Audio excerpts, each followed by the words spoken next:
ప్రభునందు ప్రియమైన సహోదరి సహోదరిమణులకు మరి ఒక అవకాశం దేవాదేవుడు మీతో కలుసుకున్నట్టుకు ఇచ్చిన శ్రేష్టమైన సమయాన్ని బట్టి మీరు వింటున్న ఆ యొక్క ప్రోగ్రామ్స్ బట్టి కృతజ్ఞతాస్తుతులతో ప్రభుకి సమర్పిస్తూ మీకు మా వందనాలు తెలియపరుస్తూ ఈవేళ మనం మొదటి అంశం మాట్లాడుకున్న రీతిని బట్టి దాన్నే కొంచెం లోతుగా అధ్యయనం చేద్దాం.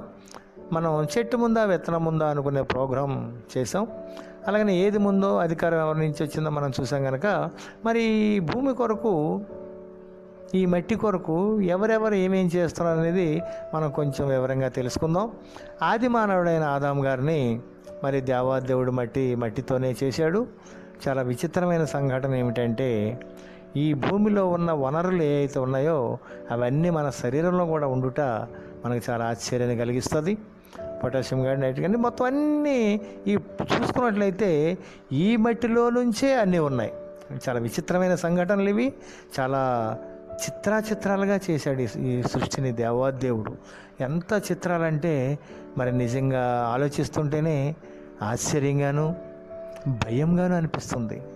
నిజంగా మరి ఈ యొక్క మట్టి గురించి ఆలోచించేది ప్రతి ఒక్కరూ ఈ యొక్క భూమి కొరకే మరి ఈరోజు మనం చూస్తున్నాం. భూమి కొరకు ఎటువంటి పోరాటాలు జరిగినాయో, అలాగనే వెస్ట్ బెంగాల్లో పుట్టిన నక్సల్బరీ అనే గ్రామంలో పుట్టిన నక్సలిజం దగ్గర నుంచి, తర్వాత శ్రీకాకుళం ఉద్యమం దగ్గర నుంచి తెలంగాణ ఉద్యమం కొరకు, అలాగనే భూ పోరాటాలు నేటి అన్నా హజారే కానీ మన ఆంధ్రప్రదేశ్ ముఖ్యమంత్రి గారు చంద్రబాబు నాయుడు గారు చేస్తున్న ఇది కానీ చూసినట్లయితే భూమికి ఎంత విలువిస్తున్నారు మానవుడు అనేది మనకు అర్థమవుతుంది. ఎంత వెలైనా పెట్టి దీన్ని కొనాలి, తీసుకోవాలి అని ఆతృతతో మానవులు ఇది చేస్తున్నారు. నిజంగా అందరికీ తెలుసు మనం ఏమీ ఇక్కడి నుంచి తీసుకెళ్ళాం, మనతో ఏమీ రావు. ఎవరన్నా మనకే చనిపోయిన మన బంధువులు కానీ స్నేహితులు కానీ రోడ్డు మీద ఎవరైనా యాక్సిడెంట్ చనిపోయిన వాళ్ళు చూస్తే తప్పనిసరిగా దీన్ని మనం ఆలోచిస్తాం. ఏం తీసుకెళ్ళాడు ఆయన, ఎందుకు ఇంత ఆతృత, ఎందుకని అంటాము. కానీ మనం కూడా మళ్ళీ అదే రూట్లో వెళుతూ ఉంటాం. ఈ జీవన విధానం కొరకు మరి మోసం చేయటం, అబద్ధాలాడటం, దగా చేయటం, నాకే కావాలంతని మరి స్వార్థప్రియులుగా తయారవటం మనం చూస్తున్నాం. అయినా కూడా అందరికీ తెలిసి ఏం తీసుకెళ్ళమని, కనీసం మనం వేసుకున్న బట్టలు కానీ మన భార్య పిల్ల కానీ ఎవ్వరూ మరి మన వెంట రారనేది మరి మనకు బాగా తెలుసు. అలాగనే మరి వేమన గారు కూడా అలాగనే దానికి ఇదయ్యి ఆయన దొంగగా ఉన్నప్పుడు చాలా రకాల ఇది చేసి మరి ఈ రోజుని వేమన గారిని మనం చూసుకోవటం, ఆయన మహాకవి అవ్వటం, ఆయన పద్యాలు కానీ అవి కానీ చదువుకోవటం మనం చూసాం. మనకు అది సబ్జెక్ట్ కాదు కనుక మనం వెళ్దాం. అటువంటి ఆయనే చూడండి, ఏమీ లేవు నా దగ్గర, ఏమి తీసుకెళ్ళను నేనని మొత్తం ఏమి బట్టలు కూడా వేసుకోకుండా తిరగటం మనకు తెలుసు. అలాగనే నక్సల్బరీ పోరాటంలో, నక్సలిజంలో ఎవరైతే భూమిని సేద్యం చేస్తున్నారో, దున్నుతున్నారో వాళ్ళకే భూమి కావాలి అనేది మరి ఉద్యమం మొట్టమొదటి పుట్టింది. మన సిద్ధాంతం కూడా అదే, దున్నేవాడికే భూమి అనేది సిద్ధాంతం. అలాగనే వేల ఎకరాలు పెట్టుకొని సాగు చేయలేనప్పుడు ఎందుకు అది, ఎదుటివాడికి ఇంత అన్నం పెట్టలేనప్పుడు నిజంగా మరి రైతుల గురించి చాలా సానుభూతి వ్యక్తం చేస్తాం మనం. అది మాటల్లోనే ఉంది తప్ప చేతల్లో ఎక్కడా మనకు కనబడదు. అలాగనే రైతులు ఎంతో నిజంగా వాళ్ళు నిద్రాహారాలు మానేసి తేళ్ళు, పాములు, బురద, మట్టి అని చూడకుండా నిజంగా వాళ్ళు చూసినట్లయితే వాళ్ళ శ్రమకు తగిన ప్రతిఫలం దొరకట్లేదు అనిపిస్తుంది. వాళ్ళు 24 గంటలు ఆ మట్టిలోనే, ఆ మట్టి కొరకే ఏం పండించాలి, ఏం చేయాలి అని ప్రజలకి ఎంత సౌకర్యం, తిండి, కడుపు నింపాలనే ఆతురత వాళ్ళలో ఉండి ఇది చేస్తారు తప్ప నిజంగా మరి వాళ్ళ సుఖం వాళ్ళకి తెలియదు. కాళ్ళు తెగిపోతున్నా, బురద అంటుకున్నా, ముళ్ళు గుచ్చుకున్నా, రాళ్ళు తగిలినా లెక్క చేయకుండా వాళ్ళు మన కోసం ఈ ధాన్యాలు పండించి మనకి అన్నం రూపంలో ప్లేట్లో, అలాగే కూరగాయల రూపంలో వీటిల్లో మనకి తెస్తూ ఉన్నారు. మరి ఎంత కష్టమో చూడండి. అది ఈ భూమి కొరకు మరి పడుతున్న వేతన మరి ఈ రోజుని మనం చూస్తున్నాం. డబ్బు వెనక పరిగెడుతుంది ప్రపంచం అంతా. భూమిని అమ్మేసుకుంటే బాగుండు అనే స్థితిలోకి వచ్చేస్తున్నారు అందరూ. అమ్ముకోవటం కంటే దాన్ని సేద్యం చేయటమే చాలా ఉత్తమం.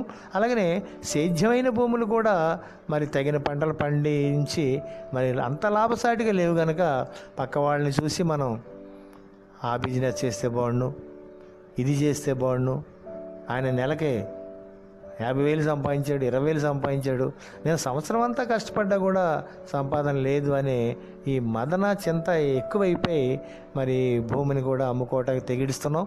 మరి నిజంగా భూమి ఎవరిది, ఎవరిచ్చారు, ఎవరు అమ్మాలి, ఎవరికి అమ్మాలి, కొనుక్కున్న వాళ్ళు ఏం చేయాలి అనేది మనం ఆలోచించినట్లయితే నిజంగా ఎంత విచిత్రంగా అనిపిస్తుంది. భూమికి ఎంత ఇది ఉన్నదా? నిజంగా నేనైతే ఆలోచించినప్పుడు చాలా బాధకరంగా ఉన్నది, చాలా ఆశ్చర్యంగా అనిపించింది నాకైతే. ఒకే మట్టిలో తీపి, వగర, చేదు, నానా రకాల రుచి రావటం, నిజంగా భూమి మనకు అందించటం చాలా విచిత్రం అనిపించింది. అలాగనే మరి మనకు ఇప్పుడు రోగాలు వచ్చినాయంటే ఈ రోగాలకు సరిపడగా మందు మరి ఈ భూమిలోనే ఉన్నదనేది అందరికీ తెలుసు. మేధావులకి, సైంటిస్టులు కూడా అదే చేస్తున్నారు. నిజంగా సైంటిస్టులకు కూడా లేని తెలివి మరి జంతువులు కొనటం మనం చూసాం. జంతువులు నిజంగా మనం ఆలోచించినట్లయితే మనం ముందు మాట్లాడుకున్నాం, దేవుడు చేసిన సృష్టిని ఆలోచించటం వలన దేవుని యొక్క గుణగణాలు, ఆయన ఉనికి మనకు అర్థం అవుద్దని చదివాం రోమాలో. దాని గురించి కొంచెం మాట్లాడుకున్నాం. ఈ రోజుని 1-2 అంశాలు మాట్లాడుకుందాం, చూద్దాం, ఆలోచిద్దాం. మానవుడు ఈ రోజుని శుభ్రంగా నీట్గా ఉండాలని ప్రతి ఒక్కరు కోరుకుంటారు. ఉండాలి అంటే బహిర్భూమి, అప్పట్లో ఇజ్రాయెల్ ప్రజలకు బహిర్భూమిని ఇచ్చాడు. ఆ ప్లేసు అపవిత్రం కనుక అటు వెళ్ళొద్దు, నేను కూడా అటు వెళ్ళను అని చెప్పినప్పుడు మరి ఏం చేయాలో అర్థం కాని స్థితిలో అక్కడ ఉన్న ప్రజలు పిల్లిని చూశారు. పిల్లి మనకు బాగా తెలుసు. పిల్లి చూడండి, దాని యొక్క జీవన విధానం చూస్తే చక్కగా మరి పిల్లి లిటర్కి వచ్చినప్పుడు మట్టి దగ్గరికి వెళుతుంది, వెళ్ళి గొయ్యి తీస్తుంది, దాని కార్యక్రమం ముగిస్తుంది. మళ్ళా అసహించుకుని పారిపోదు, దాన్ని పూడ్చిపెట్టి వెళుతుంది. నిజంగా దాన్ని చూసి దాన్ని కనిపెట్టి మరి ఈరోజు మనం వాడుకుంటున్న బాత్రూములు కానీ, లెటర్న్స్ కానీ ఇవన్నీ పిల్లిని చూసి నేర్చుకున్నాం అనేది మనం ఎప్పుడు మర్చిపోకూడదు. ఇది ఏ సైంటిస్టు వాటికి చెప్పలేదు. దానికి ఇచ్చిన దేవుడిచ్చిన జ్ఞానం, తెలివి వల్ల ఇలా చేయకూడదు, ఇలా శుభ్రంగా ఉండాలనేది దాన్ని చూసి మానవుడు నేర్చుకున్నాడు. అలాగనే నిజంగా మనకందరికీ తెలుసు, ఒకవేళ చూడకపోయినా కానీ విని ఉంటాం, పుస్తకాలు చదివి ఉంటాం. పాము, ముంగీస. ముంగీస చాలా పవర్ఫుల్, పాము ఇంకా పవర్ఫుల్. ఎందుకంటే విష జంతువు కనుక. నాగుపాము వితిన్ సెకండ్స్లో మనం ప్రాణాలు కోల్పోతాం. అటువంటి నాగుపాము ముంగీస అంటే పడదు దానికి అసలు. ఈ రెండు బద్ధ శత్రువులు. మరి మనం ఆలోచించినట్లయితే చాలా విచిత్రంగా ఉంటుంది. ఏది గెలుస్తుంది? ఏది గెలవదు. ఎంత విచిత్రం. మరి గెలిచినప్పుడు, గెలవనప్పుడు మరి ఫైటింగ్ ఎందుకు? కానీ ఫైటింగ్ మానవు. ఎందుకు గెలవదంటే పాము విషం మరి ముంగీసకి ఎక్కదా? పాము విషం దేనికైనా ఎక్కుద్ది, వితిన్ సెకండ్స్లో ఎక్కుద్ది, చనిపోద్ది. అందుకే ఈ ముంగిసకి తెలుసు పాము కరిస్తే చనిపోతాను అని.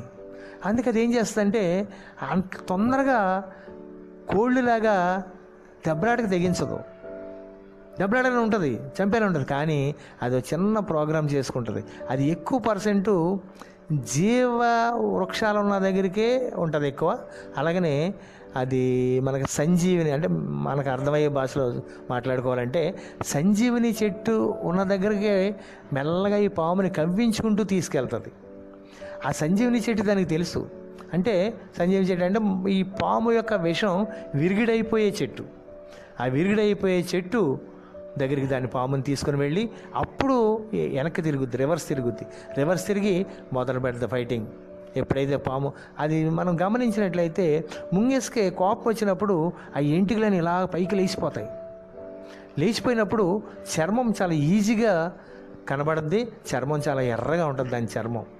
ఈ పాము ఏం చేస్తుందంటే ఆ చర్మం మీద కాటేసేస్తుంది, విషం ఎక్కిపోద్ది. వెంటనే అది పరిగెట్టుకెళ్ళి ఆ యొక్క విషం ఏదైతే విరుగుడు చెట్టు ఉందో ఆ చెట్టు ఆకులు తినేస్తుంది. విషం ఎంత స్పీడ్గా ఎక్కిందో అంతే స్పీడ్గా ఆ ఆకుల నుంచి వచ్చే రసం తిన్న ఈ ముంగెస్కే మరి అది విరుగుడు అయిపోద్ది. మళ్ళీ వెంటనే వచ్చేది, అది వచ్చేసి మళ్ళీ ఫైట్ చేస్తుంది, మళ్ళీ కరుస్తుంది పాము. ఇలాగ వాటి పోరాటం కొనసాగుద్ది తప్ప ఏది ఓడిపోదు, ఏది చనిపోదు. ఒకవేళ అవకాశం వస్తే మరి పాము తల ఎక్కడన్నా ఇరుక్కుని ఉంటే ఆ బాడీని మొక్కలు చేయగలుగుతుంది తప్ప ముంగీస మరి మిగిలిన ఓటం అనేది రెండింటికి ఉండదు. ఎంత విచిత్రం ఇది. నిజంగా మనం చూసినట్లయితే మరి దేవుని ప్రణాళికలో దానికి ఇచ్చిన జ్ఞానము తెలివి చూసినట్లయితే ఈ రోజున మనం ఎంత ఎక్కువ కాలం బ్రతకాలి అని అనేకమైన మందులు వాటిని తయారు చేయటానికి చూస్తున్నాం. ఆ మందులు కనిపెట్టక మరి ఏం చేయాలో మనకు అర్థం కాదు. అలాగనే అవి ఎందులో ఉన్నాయో కూడా అర్థం కాదు. మనం రోజు మన కళ్ళ ముందు తిరిగే పిచ్చి పిచ్చి మొక్కలు అనుకునే దాంట్లో కూడా మనకు ఉపయోగపడేవి ఉన్నాయి. ఇవన్నీ మట్టిలోనే ఉన్నాయి కనుక మట్టికి ఎంత శ్రేష్టమైన అధికారం ఇచ్చిన దేవోదేవుణ్ణి తెలుసుకొని ఆ మట్టి మరి చాలా విచిత్రమైన రీతిలో మనల్ని జీవన విధానం సాగిస్తుంది. అలాగనే ఏ పంట వేస్తే ఆ పంట మనకు అందిస్తూ ఉంది. ఇది దేవుని యొక్క చిత్త ప్రకారం జరిగిస్తుంది కనుక ఎంతో మరి నిజంగా రుణపడి ఉంటాం మనకు ఆ ప్రభువుకి. ఆ ప్రభు ఎవరో తెలుసుకోకుండా మనం జీవనం సాగించే బ్రతికేస్తున్నాం తప్ప నాకు బ్రతికిస్తున్నది ఎవరు, ఆహార పదార్థాలు నాకు అందిస్తున్నది ఎవరు, నా జీవన విధానానికి కారకుడు ఎవరు అని ఆలోచించలేకపోతున్నాం. అటువంటి సమయం మనం కేటాయించలేకపోతున్నాం కనుక దయతో వినేవారు దీన్ని కొంచెం సమయం మీ అనుకూలతను బట్టి మరి కొన్ని నిమిషాలైనా దేవుని కొరకు కేటాయించి ఆయన యొక్క గుణగణాలు కానీ ఆయన చేసిన సృష్టిని కానీ ఆలోచించడం వలన మరి తేటపడితే కనుక ఆలోచించి తెలుసుకోవాలని ప్రభు పేరట మీకు విజ్ఞప్తి చేస్తున్నా, బ్రతిమాలుకుంటున్నా. అలాగే నేను చేస్తున్నాను, అది మీరు కూడా చేసి సఫలీకృతులు అవ్వాలని ఆశతో ఈ యొక్క కార్యక్రమాలు చేస్తున్నాం. మరి మాకు సహకారాలు అందిస్తున్న ప్రియ బిడ్డలకే మేము ఎంతో రుణపడి ఉంటాం. అలాగనే అనేకమైన సందర్భాల్లో మీరు వినండి. ఇవన్నీ నాకెందుకులే అని మట్టుకు వెళ్ళిపోకండి. సోదరుడా, నీకే చెప్పేది, వెళ్ళిపోకండి. దయతో ఒక్క నిమిషం ఆలోచించండి, వినండి. ఈరోజు ఇది జీవన విధానం ఉన్నదే మనకు. ఎప్పుడు తింటాం తాగటం ఒకే పని, ఇది వండుకోవడం, తినడం, తాగటం, ఇది చేయటం. కానీ కొత్తగా ఏం సాధించాం? తల్లి గర్భం నుంచి భూమి మీదకి మనల్ని ఉద్భవింపజేసిన తండ్రి ఏం ప్రోగ్రాం ఇచ్చాడు మనకి, ఎందుకు పుట్టించాడు? తినటం, తాగటం, చనిపోవటమే పనా? ఇంకేదన్నా సమాజానికి, ఆయన పిల్లలకి ఇంకేదన్నా చేయటానికి మనల్ని ఇక్కడ ఉంచాడా?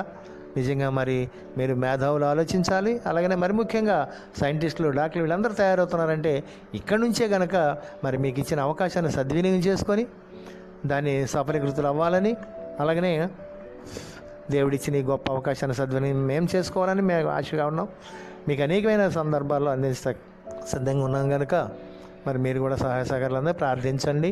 దీనికి మరి ఏ విధమైన ఆఫరింగ్స్ కానీ అవి కానీ మిమ్మల్ని కోరుకోవట్లేదు. దయతో కొంచెం వినగలిగితే, ఎందుకంటే దేవుడు జీవగ్రంథంలో ఒక మాట రాసి ఉంచాడు, చెవి గలవాడు వినుగాక. నిజంగా మరి 2 చెవులు ఉన్నాయి మనకి, 2 చెవులతో వినాలి. మాట్లాడేది ఒక నోరే కనుక ఒకంతే మాట్లాడే 2 వంతులు విన 2 చెవులు ఇచ్చాడు.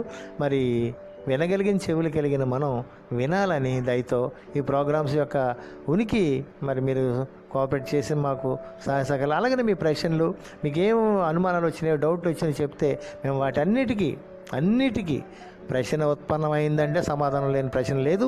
అన్నిటికీ సమాధానాలు ఉన్నాయి. మేము వెతుకుతున్నాం, మీరు కూడా వెతకండి, సమాధానాలని మీరు తీసుకోండి. లేకుంటే మాకు రాయండి, మేము మీకు ఇవ్వటానికి సిద్ధంగా ఉన్నాం. మా టెక్నికల్ ఇంజనీర్స్ కానీ, మా సింగర్స్ కానీ, మా వాయిద్యకారులు కానీ, మేము కానీ నిరంతరంగా నిరభ్యంతరంగా పనిచేస్తున్నాం. మీ సహాయ సహకారాల కొరకు ఆర్జిస్తున్నాం. ఇట్లు ప్రభు పేరట మీ ముందు ఉన్నది శ్యామ్ చౌదరి.